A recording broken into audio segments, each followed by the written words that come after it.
Berarti di sini dari awal munculnya konsep Omnibus Law ini itu sebenarnya benihnya sudah beberapa waktu lalu ya, ketika ada berulang kali rencana pemerintah merevisi Undang-Undang Nomor 13 Tahun 2003 terkait perburuan ya, perburuan. Baru kemudian muncul nama Omnibus Law itu pada saat pidato pelantikan Jokowi sebagai Presiden RI untuk 5 tahun ke depan. Nah, kemudian dari sekian banyak kali pertemuan antara pemerintah dan kalangan industri dalam hal ini pengusaha, itu jadi kalau dari kronologi yang disampaikan oleh Pak Cahyo, kayaknya buruh diterikung, tidak dibebaskan sama sekali.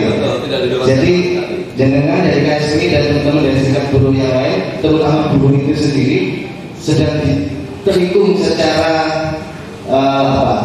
mentah gitu, secara lan-lanan dari Jawa ya, tanpa ada sedikit sungkan ya oleh pemerintah.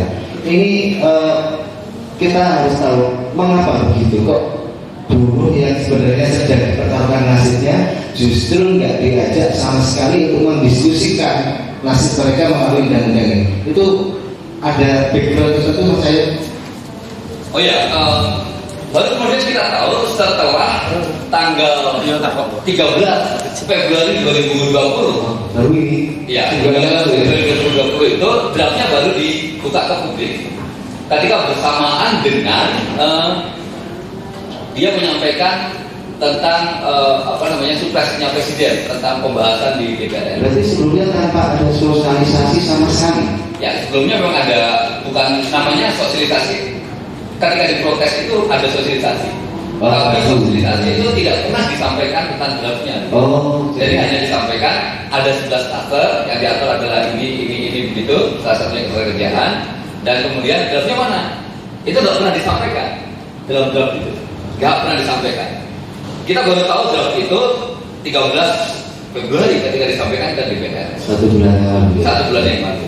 Baru kemudian ketika kita baca, ternyata draft itu jauh lebih buruk dari bayangan kita semula. Tadinya kita membayangkan paling nanti yang dikurangi hanya UMK, upah.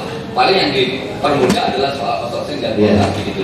Tapi begitu kita buka draftnya, begitu kita baca, ternyata jauh lebih buruk dari apa yang kita bayangkan.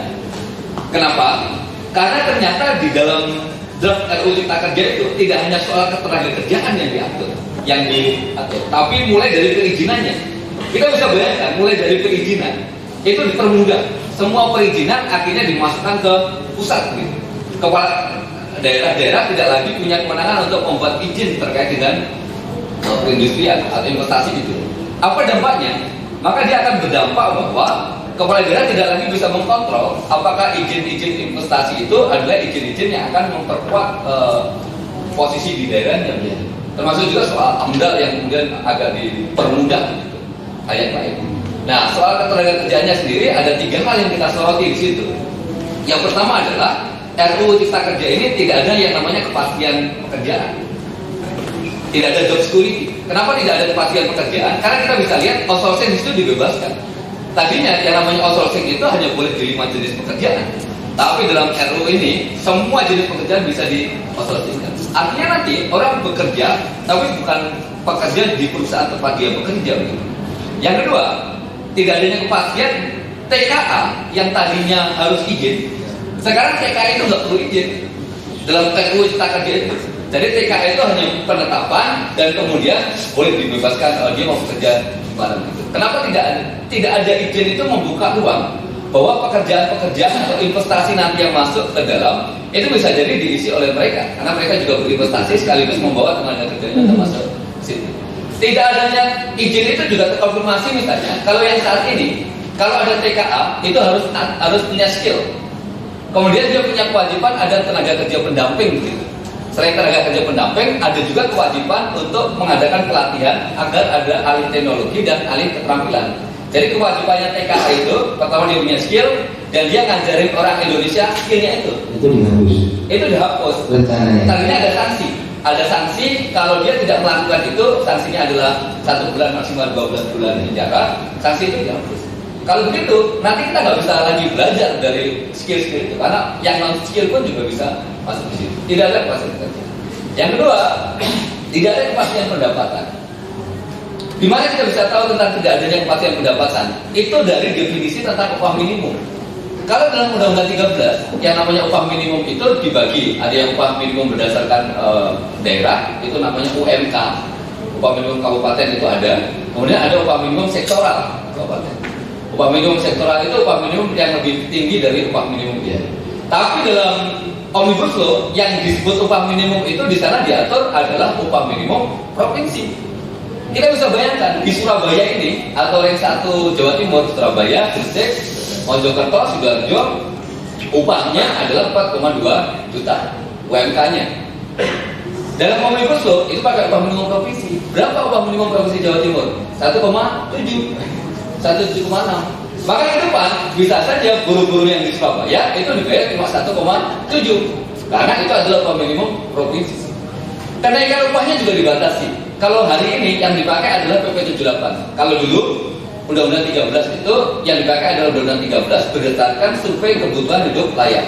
Itulah yang menjelaskan kenapa tahun 2011 sampai 2013 upah itu bisa naik sampai dengan 30 sampai 87%. Di Bogor misalnya kenaikannya 87%. Jawa Timur yang satu, kenapa upahnya bisa 4,2? Itu adalah kenaikan di era 2012-2013 yang lebih dari 40%. Kan dulu kan orang Jawa Timur pasti merantau tuh, merantau ke Batam, merantau ke Jabodetabek karena katanya upahnya di sana tinggi. Saya kan nggak ada, di sini lebih tinggi dari di sana, Jawa Timur itu.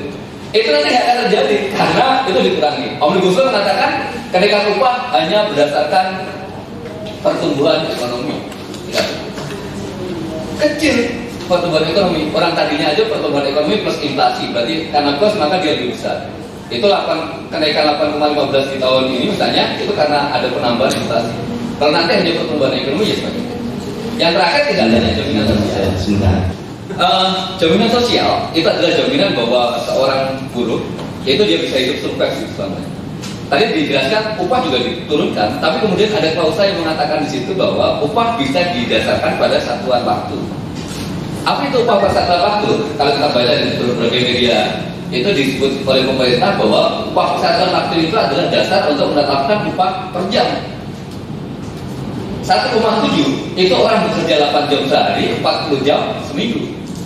Anda bisa bayangkan kalau nanti upahnya dibuat per jam gitu. Jadi buruh nggak usah bekerja 8 jam sehari, dia cukup dipekerjakan 4 jam gitu.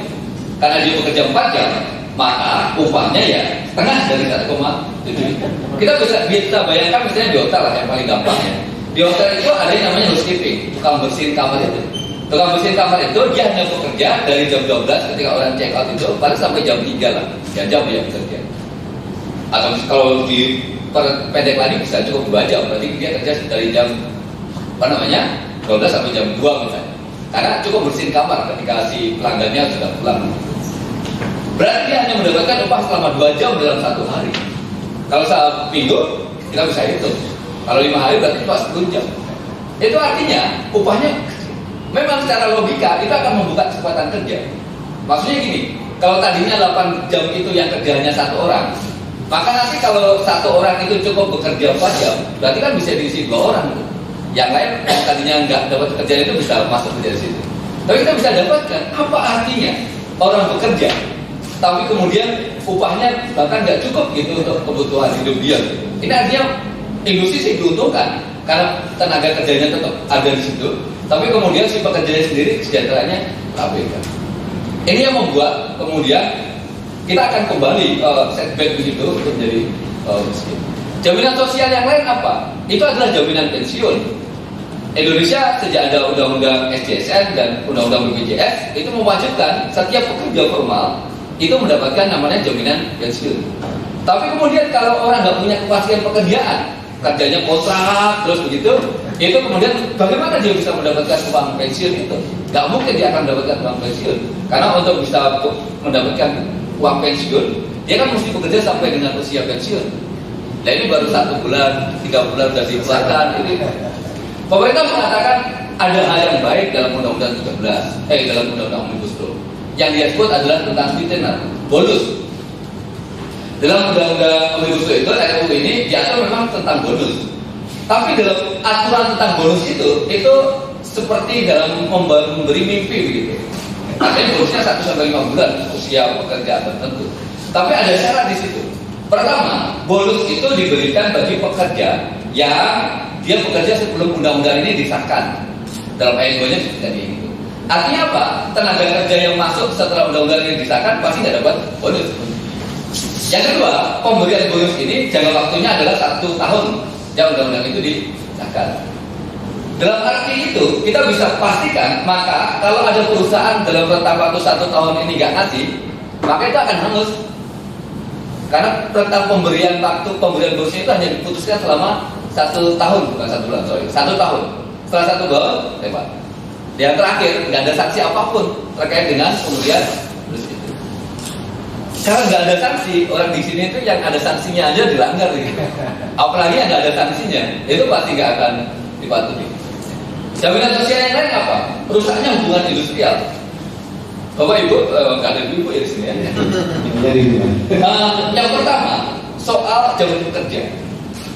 Kalau sekarang itu jam kerja jatuh, boleh 8 jam kerja dalam 5 hari kerja, atau boleh 7 jam kerja dalam 6 hari kerja. Berarti libur bisa 1 hari, bisa 2 hari. Dalam RUU Cipta Kerja itu nggak diatur tentang itu. Hanya dikatakan begini, jam kerja itu 8 jam sehari atau 40 jam seminggu. Kalau begitu, yang tadinya libur itu dipastikan di sana ada 1 atau 2 hari, maka nggak ada kepastian lagi dalam RUU Cipta Kerja. Omnibus Law itu mengatur jam kerja 8 jam atau 40 jam. Kalau begitu, nanti orang bekerja itu bisa 12 jam sehari. Kalau dia bekerja 12 jam sehari misalnya, ya cukup dia kerja 3 hari. Kalau 10 jam tadi cukup bekerja 4 hari. Selebihnya gimana? Tidak ada kepastian tentang apa yang akan dilakukan. Yang lain apa? Tentang tadi yang disebutkan cuti-cuti itu. Kita bisa bayangkan cuti haid untuk perempuan, cuti melahirkan, cuti menjalankan ibadah agama, umroh haji berarti nggak akan dibayar lagi. Padahal tadinya ditegaskan dalam Undang-Undang 13 itu, kalau dia melakukan ibadah agama, misalnya mau umroh, mau haji, tetap dibayar selama dia melakukan proses. Kalau dia mau menghitankan anak, bahkan mau melahirkan pun, kalau istri kita melahirkan begitu, yang tadinya ada cuti 2 hari itu nggak ada lagi. Jadi semuanya memang dipastikan begitu. Dan upah per jam tadi itu mengakibatkan orang nggak punya lagi hak cuti itu. Misalnya hari ini kan libur tuh, hari Minggu, atau ada tanggal merah kita libur. Nggak masuk hari Minggu. Ya, itu nggak masuk ya. Kalau sekarang, iya. Nanti kalau berdasarkan per jam, ya nggak dibayar. Kan kita dibayarkan berapa lama itu. Kalau sekarang kita semakin banyak libur itu semakin seneng tuh. Nanti semakin banyak libur ya semakin nggak punya upah. Nah, kemudian kita akan menjawab apakah Omnibus Law itu sesuai gitu. Nah, kita bilang enggak. Karena apa? Ada beberapa penelitian yang dilakukan oleh KSPI. KSPI melakukan penelitian pertama di pabrik semen. Dulu pabrik semen Indonesia itu adalah semen andalan gitu. Di Gresik ada pabrik semen, di Padang ada pabrik semen, di Bogor itu ada Indo Semen. Pabrik-pabrik semen itu mencukupi kebutuhan semen untuk Indonesia. Dan dia settle. Indo Semen misalnya membuat 16 perusahaan. Semen Indonesia itu bisa membuat perusahaan yang solid gitu. Tapi kemudian investasi semen dibuka. Pabrik semen dari Cina itu diperbolehkan. Ada di Morowali, ada di Bayah, di Banten, ada di banyak tempat, misalnya di Kalimantan Selatan. Pabrik semen banyak. Itu untuk menjawab tentang kebutuhan infrastruktur yang tadi dijelaskan tadi. Tapi begitu pabrik-pabrik semen dari luar itu investasi semen masuk, pabrik-pabrik semen Cina banyak dibangun.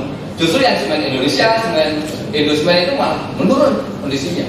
Bahkan dari 16 pabrik cuma tinggal 5 pabrik yang berjalan untuk Indo Semen.